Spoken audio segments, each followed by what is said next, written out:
ఇదే ఇదే నేను కోరుకుంది, ఇలా ఇలా చూడాలని ఉంది.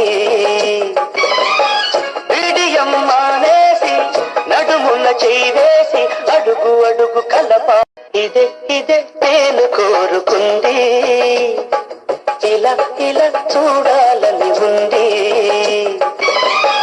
విడియం మానేసి నడుమున చేయి వేసి అడుగు అడుగు కలప. ఇదే ఇదే నేను కోరుకుంది, ఇలా ఇలా చూడాలని ఉంది. విడియం మానేసి నడుమున చేయి వేసి అడుగు అడుగు కలప. ఇదే ఇదే నేను కోరుకుంది, ఇలా ఇలా చూడ